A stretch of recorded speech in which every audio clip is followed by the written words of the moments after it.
My name's Alan.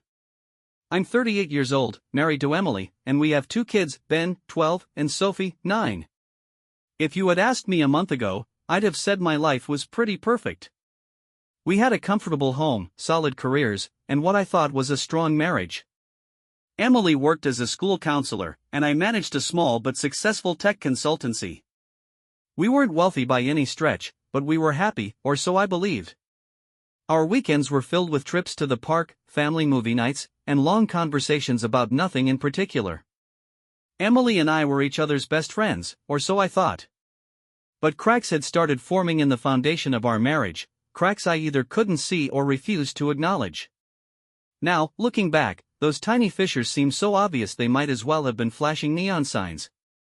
For months, Emily had been pulling away. She was more distracted, buried in her phone, and emotionally distant. I chalked it up to stress at work or the natural ebb and flow of a long-term relationship. But then came the late nights out with friends and the faint whiff of cologne on her clothes that wasn't mine. My gut told me something was off, but my heart refused to accept it. After all, this was Emily, the woman I'd fallen in love with at a college party 15 years ago, who'd stood by me through job losses and sleepless nights with crying babies. She wouldn't betray me. She couldn't. And yet, I couldn't shake the growing unease that gnawed at the edges of my mind. It was like a shadow lurking just out of sight, whispering to me that something wasn't right. Little did I know, my world was about to implode, and everything I thought I knew about my life was a lie. If you're wondering why I'm telling you this, it's because I need to get it out. To make sense of it. To warn others about the dangers of ignoring their intuition. You see, this isn't just a story about betrayal, it's a story about discovery, confrontation, and revenge. And it all started on a quiet Tuesday evening that would change my life forever. It was a Tuesday evening like any other, or so it seemed. The kids had just finished their homework and were arguing over which cartoon to watch. Emily had gone upstairs after dinner, saying she had some emails to catch up on. I was left cleaning the dishes, trying not to think too hard about how quiet things had been between us lately. The usual hum of domestic life filled the house, plates clinking, the TV murmuring in the background, and the occasional laugh or shout from Ben and Sophie. I should have been content. But I wasn't. Something had been gnawing at me for weeks, a gut feeling that something was off with Emily. She'd been more secretive than usual. She'd lock her phone screen when I walked by and kept her notifications on silent, a stark contrast to her old habit of leaving it on the coffee table, forgotten among the clutter.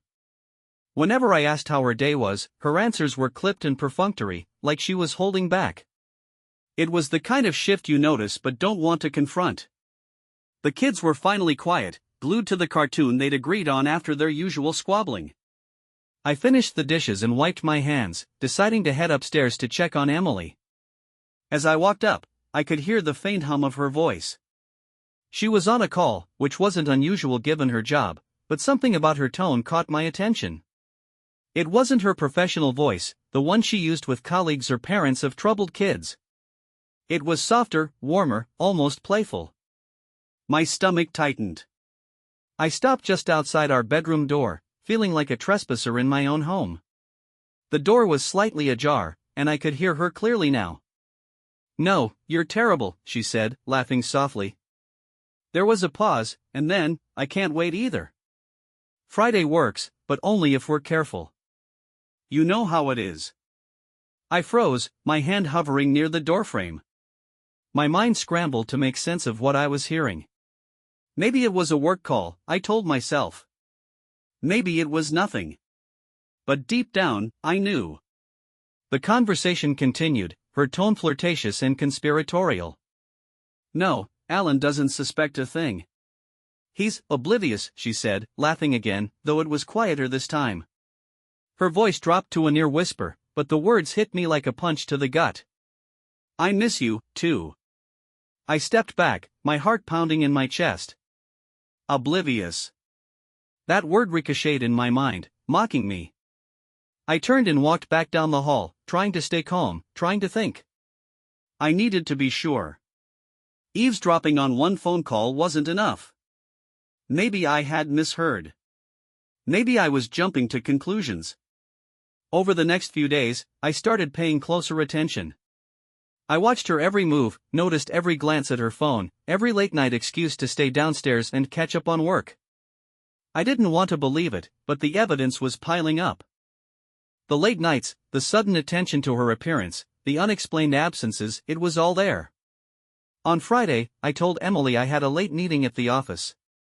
I wanted to see if she'd take the opportunity to meet with whoever she'd been talking to on the phone.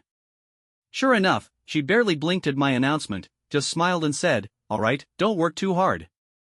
I left the house, parked my car a block away, and walked back, careful to stay out of sight. Through the living room window, I saw her checking her phone, her expression unreadable. About 20 minutes later, a car pulled up. A man stepped out, a man I didn't recognize. He was younger than me, dressed casually, and when Emily opened the door, she greeted him with a hug that lingered a little too long.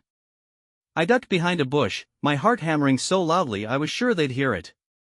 They went inside, and I waited. Minutes turned into an hour. I couldn't take it anymore. I walked back to the car, sat there for what felt like forever, and then drove aimlessly around town, trying to calm the storm of emotions raging inside me. When I got home later that night, Emily was already in bed, pretending to be asleep.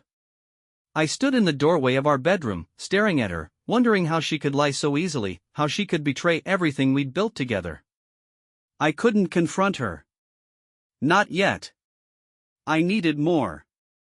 I needed proof. The next day, I bought a small recording device and set it up in the house while she was out. I felt sick doing it, but I had to know. Over the next week, I listened to hours of audio, combing through conversations and mundane sounds, waiting for something damning. And then I found it. Tuesday evening. The same man's voice, low and smooth. "I can't stay long," he said. "Are you sure he won't come back early?" "He never does," Emily replied. "We're fine." I heard the rustle of movement, the sound of a kiss, and then her laugh, the same one that used to be mine. I turned off the recording and sat there in the dark, the weight of what I'd heard pressing down on me. There was no denying it now. My wife was having an affair. I didn't sleep that night. I couldn't. The rage, the betrayal, the humiliation, it was all too much. I wanted to confront her, to scream, to demand answers. But I needed to be strategic. This wasn't just about revenge. It was about taking control of a situation that had spiraled out of my hands. By morning, I had a plan. It was Saturday morning, and I had barely slept. Emily was in the kitchen making breakfast, humming to herself like she didn't have a care in the world. It was the same routine as always: eggs frying, coffee brewing, Ben and Sophie arguing over what cereal to eat. But for me, everything was different. The air in the house felt heavy, every sound amplified by the storm raging inside me. I couldn't keep pretending, not anymore. Today was the day. Emily turned as I walked into the kitchen, smiling. "Morning," she said, her voice cheerful, almost unnervingly so. She handed me a cup of coffee, as if nothing had changed. "Morning," I replied, my tone flat. I sat down at the table, watching her as she moved around the kitchen. My stomach churned with a mix of anger and anxiety. The kids were there, oblivious, chatting about some movie they wanted to watch later. I felt a pang of guilt, knowing what was about to unfold. But this couldn't wait. "Emily," I said, my voice sharper than I intended. She stopped mid-step and turned to look at me. "We need to talk." She blinked, surprised. "Now?" "Yes," I said firmly, glancing at the kids. "Ben, Sophie, why don't you go play outside for a bit?" Ben frowned. "But we haven't finished breakfast." "Now," I repeated, my tone leaving no room for argument. Sophie grabbed her bowl and muttered something about Dad's being weird, but they both got up and headed outside. As soon as the door closed, Emily crossed her arms and leaned against the counter. "What's this about, Alan?" I stared at her, taking a deep breath to steady myself. "I know," I said finally.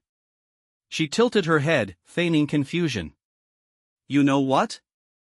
"Don't do that," I snapped. "Don't act like you don't know what I'm talking about." "I know about him, Emily. I know everything."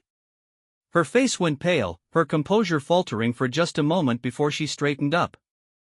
I don't know what you're accusing me of, but... Stop lying, I interrupted, my voice rising. I heard the phone calls. I saw the messages. I know you've been sneaking around with him, bringing him into our house when I'm not here. Her mouth opened, but no sound came out. For a moment, I thought she might deny it again, but instead, she looked down, avoiding my gaze. It's not what you think, she said quietly. Then what is it, Emily? Enlighten me, I said, my tone dripping with sarcasm. She sighed, rubbing her temples. It's complicated. Complicated, I repeated, letting the word hang in the air. That's the best you can do? After everything we've been through, everything we've built, you throw it away for complicated? It wasn't supposed to happen, she said, her voice barely above a whisper. I didn't plan it, Alan. I didn't. Didn't plan it? I cut her off. You've been sneaking around for months. That doesn't just happen, Emily. You made a choice. Over and over again, you chose him. Her eyes filled with tears, and for a moment, I thought she might break down. But then she straightened up, her expression hardening. And what about you, Alan? She shot back. You're not perfect. You're always working late, always distracted. Do you even remember the last time we went out, just the two of us? Oh, don't you dare try to blame this on me, I said, my voice rising again. I've been working my ass off for this family, for you. I've been here, Emily. I've been loyal. Can you say the same? She looked away, biting her lip. I'm not saying it's your fault, she said finally. But things haven't been right between us for a long time. You know that. So, what?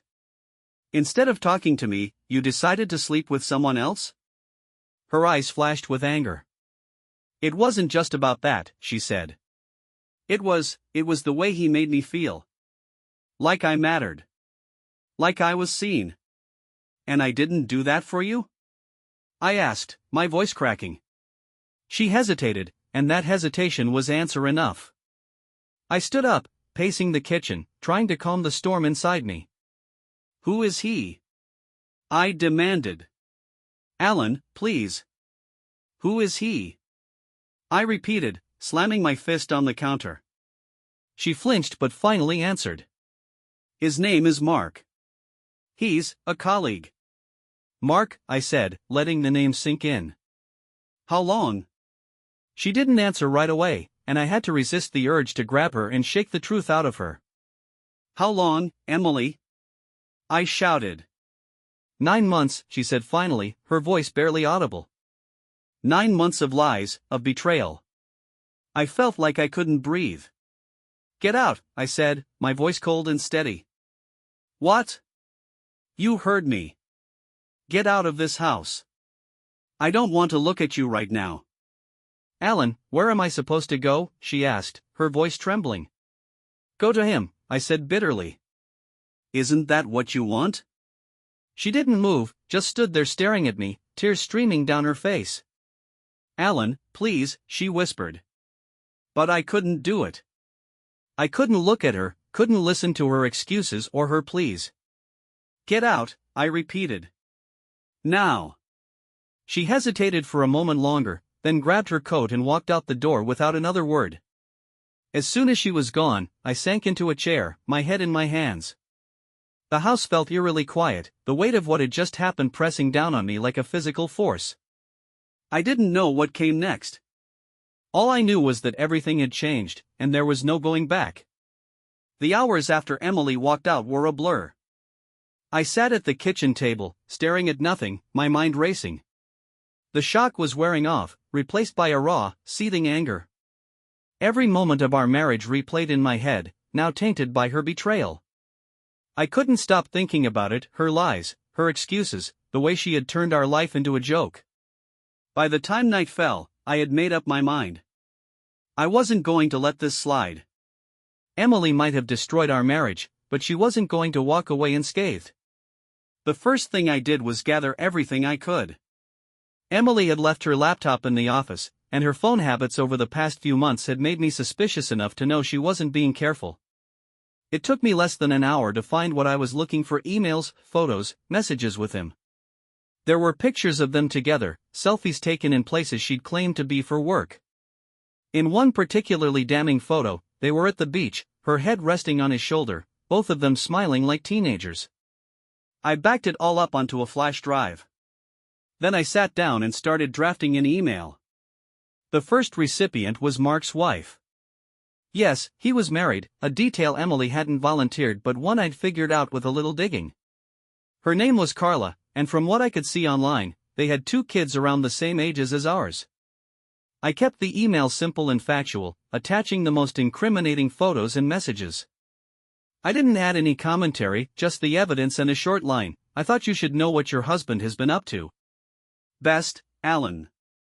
Next was Emily's boss. I knew she worked with Mark, and from what I'd read in their emails, they'd carried out their affair during work hours, sometimes even at the office. That kind of behavior was bound to violate some policy.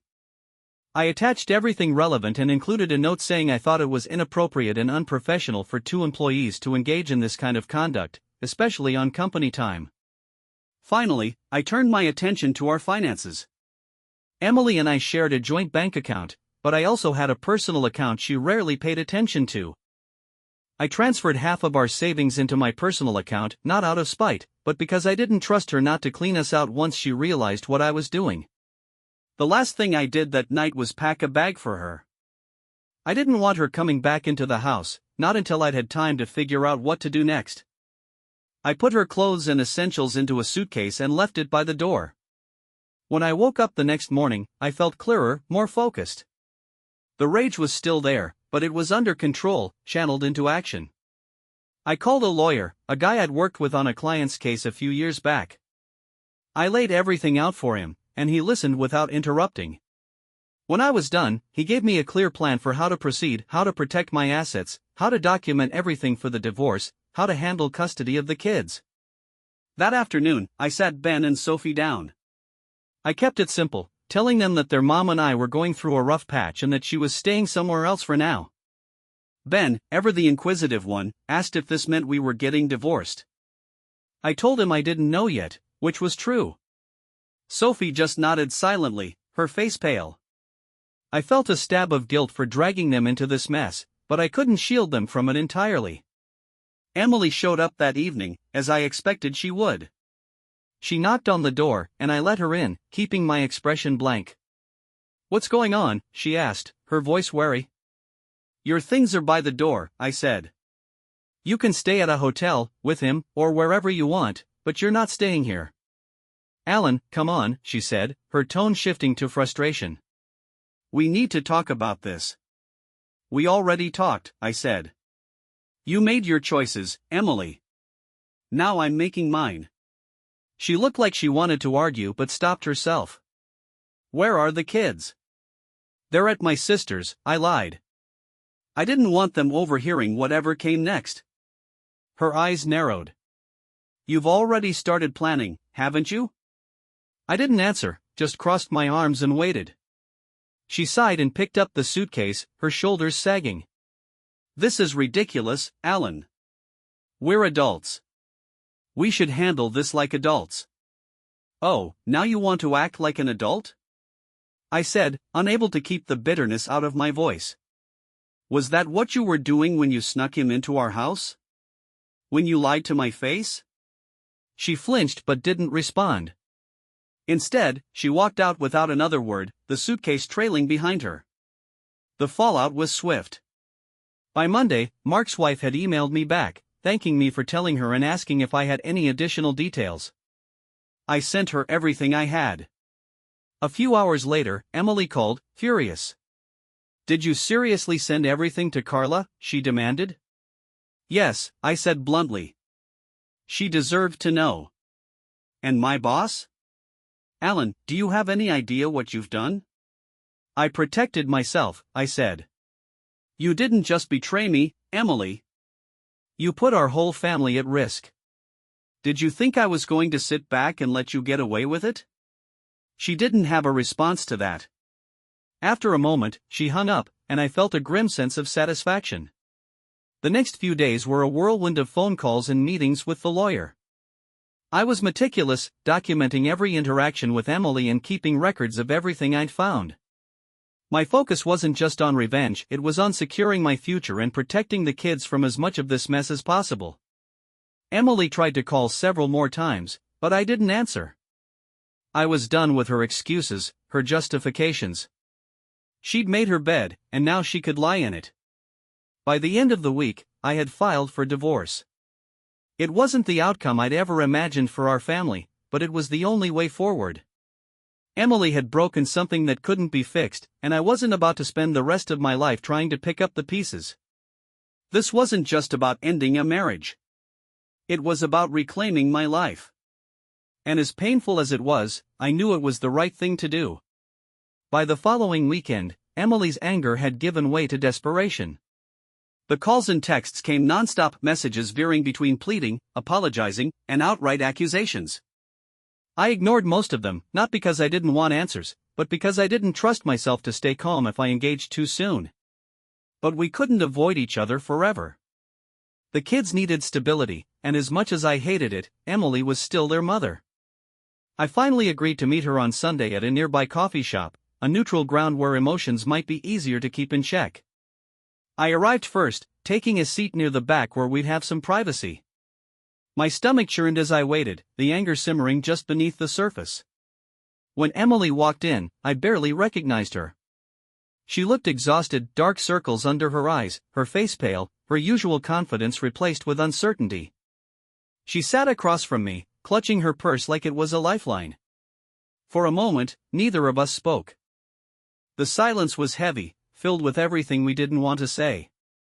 Finally, she broke it. "Thank you for meeting me," she said, her voice quiet. I nodded, leaning back in my chair. "What do you want, Emily?" She flinched at my tone but didn't respond right away.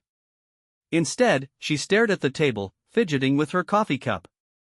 I want to talk," she said finally. "About everything. About us." "There is no us," I said bluntly. "You made sure of that." Her eyes filled with tears, but I didn't feel any sympathy. "Alan, please. I know I screwed up. I know I hurt you, but can we at least try to work through this? For the kids?" "For the kids," I repeated, shaking my head. "That's rich, coming from you. Did you think about them when you were sneaking around? When you brought him into our house? Did you even consider what this would do to them?" "I wasn't thinking clearly," she said, her voice trembling. "I was unhappy, Alan. I felt invisible." "Invisible," I said, laughing bitterly. "Right. And instead of talking to me, you decided to have an affair. Great problem-solving skills, Emily." Her tears spilled over now, but I refused to let them sway me. "I'm not proud of what I did," she said. "I hate myself for it. But it wasn't just about him. It was about everything, how distant we've been, how disconnected I felt from you." "You don't get to blame this on me," I snapped. "I was here, Emily. I was working, taking care of the kids, making sure this family didn't fall apart. Meanwhile, you were out destroying it." "I'm not trying to blame you," she said quickly. "I'm just trying to explain." "Explain?" I said, leaning forward. "You think I don't understand? You think I don't get it? You wanted excitement, validation, whatever. Fine. But you didn't just hurt me, Emily. You hurt Ben and Sophie. You tore our family apart." Her face crumpled, and for a moment, I thought she might break down completely. But then she straightened up, taking a shaky breath. "I know I can't undo what I did," she said. "But I want to make things right. I want us to try again." I stared at her, incredulous. "Try again?" I said. "You think we can just go back to the way things were? Pretend none of this happened?" "I'm willing to do whatever it takes," she said desperately. "Therapy, counseling, anything. Please, Alan. Don't throw everything away because of one mistake. One mistake, I said, my voice cold. You call 9 months of lies and betrayal one mistake? She didn't respond, just stared at me with those tear-filled eyes, silently begging for forgiveness. I can't do it, I said finally. I can't look at you and not see what you've done. I can't trust you, Emily. Not after this. Her face crumpled again, and this time, the tears came in earnest. Please, she whispered. Please don't do this. It's already done, I said. You made that decision the moment you chose him over us. For a long time, we sat there in silence. Finally, I stood up, throwing some cash on the table to cover our drinks. You can see the kids whenever you want, I said. But as far as we're concerned, this is over. She didn't say anything, just sat there, her shoulders shaking as she cried. I walked out without looking back. The drive home was a blur. My mind felt strangely calm, as if the conversation had finally brought me some clarity. I had done everything I could to save our marriage, more than she deserved, honestly, but it wasn't enough. It would never be enough. When I got home, the kids were waiting for me. Sophie was sitting on the couch with her favorite stuffed animal, and Ben was playing a video game. They looked up when I walked in, their faces hopeful, like they were waiting for me to fix everything. Is Mom coming back? Sophie asked softly. I sat down next to her, pulling her into a hug. Not right now, I said gently. But you'll see her soon, I promise. Ben didn't say anything, just kept staring at the TV, his jaw tight. I could see the anger in his eyes, the same anger I felt.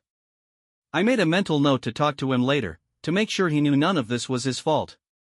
That night, after the kids were in bed, I sat alone in the living room, staring at the divorce papers on the coffee table. I knew signing them would mean the end of everything, our marriage, our family as I'd known it. But it was the only way forward. I picked up the pen and signed my name, the weight of the decision pressing down on me like a stone. It was done. The days after signing the divorce papers passed in a haze. It was like watching someone else's life unfold, detached and distant, but every so often, the weight of what had happened would slam into me. The betrayal, the lies, the collapse of everything I thought my life was, it all felt like a wound that wouldn't heal. Emily moved into a small apartment across town. She wanted to take the kids for alternating weeks, but I refused. I wasn't about to let her upheaval disrupt their lives more than it already had. The court agreed, granting me primary custody with visitation rights for her. It wasn't a victory, nothing about this felt like winning. The first time she came to pick them up, Ben refused to go. He stood in the doorway, arms crossed, glaring at her like she was a stranger. I don't want to see you, he said, his voice shaking. You lied to Dad. You ruined everything. Emily tried to reason with him, but he wouldn't budge. Eventually, I had to step in, telling him it wasn't up for debate. She's still your mother, I said firmly. You don't have to like what she did, but you do have to respect her. He went, grudgingly, but the damage was clear. Sophie, on the other hand, clung to Emily when she arrived, tears streaming down her face. Why can't we all just live together again, she sobbed. Emily glanced at me, her eyes pleading, but I stayed silent. This was the mess she'd made, and it wasn't my job to clean it up. In the weeks that followed, I focused on keeping things as normal as possible for the kids. I threw myself into work, taking on extra projects to stay busy and distract myself from the emptiness that had settled over the house. The nights were the hardest, coming home to a quiet house, cooking dinner for 3 instead of 4, watching Sophie struggle to understand why her family was broken while Ben retreated into his anger. But slowly, we found a new rhythm. I started making it a point to take the kids out more, to trips to the park, movie nights, even weekend getaways. At first, it felt forced, like I was trying too hard to compensate for what they'd lost. But over time, it became natural. We laughed more. We talked more. The house didn't feel quite as empty. Emily tried to repair her relationship with the kids, but it was clear she didn't know how. Ben barely spoke to her during their visits, and Sophie's questions about why Mom and Dad couldn't just fix it off and left her in tears. I let them navigate their relationship with her on their terms, stepping in only when absolutely necessary. For me, the anger began to fade, replaced by a kind of dull acceptance. I didn't forgive her, probably never would, but I stopped letting the betrayal consume me. Therapy helped, though I hated the idea at first. Sitting in a room with a stranger, dissecting my emotions, wasn't exactly appealing, but it turned out to be one of the best decisions I made. Through therapy, I realized that holding on to the anger only gave her more power over my life. Letting go wasn't about excusing what she'd done, it was about freeing myself from it. One evening, months after the divorce was finalized, Emily and I had our final real conversation. The kids were asleep, and she'd stopped by to drop off some school supplies Sophie had left at her apartment. "Can we talk?" she asked hesitantly, standing in the doorway. I sighed but stepped aside, motioning for her to come in. We sat at the dining table, the same one where we'd shared countless meals, planned vacations, and celebrated birthdays. I want to say I'm sorry," she said, her voice trembling. "For everything. For how I hurt you, for how I let the kids down. I don't expect you to forgive me, but I needed you to know that I regret it. All of it." I studied her for a long moment, trying to gauge if her words were genuine or just another attempt to ease her own guilt. But there was no anger left in me, no desire to lash out or make her feel the way she'd made me feel. "I believe you," I said finally. "But it doesn't change anything." She nodded, tears streaming down her face. "I know," she whispered. I hope someday we can be friends. For the kids, if nothing else." I didn't respond, and after a moment, she stood up to leave. "Goodbye, Alan," she said softly, her voice thick with emotion. "Goodbye, Emily," I replied, watching as she walked out the door and out of my life for good. In the end, I didn't find closure in her apology or in the divorce itself. The real closure came from rebuilding my life, piece by piece, on my terms. I focused on my kids, my work, and myself. I started running again, something I hadn't done since college, and reconnected with old friends I'd neglected over the years. Life wasn't perfect, but it was mine. Ben eventually softened toward his mother, though their relationship would always carry the weight of her betrayal. Sophie remained the optimist, hoping for reconciliation even when it wasn't possible. They were resilient in a way that humbled me, and I made it my mission to be the father they deserved. As for Emily, I heard through mutual acquaintances that her relationship with Mark had ended not long after the divorce. Apparently, real life wasn't as exciting as their clandestine affair. I felt no satisfaction in her misfortune, only a deep, weary indifference. Looking back, I realized that the most important lesson I learned wasn't about betrayal or revenge. It was about resilience. About finding strength in the face of devastation and carving out a new path when the old one crumbles beneath your feet. And so, life moved on. It wasn't the life I'd planned, but it was mine to build. And for the first time in a long time, I felt hopeful.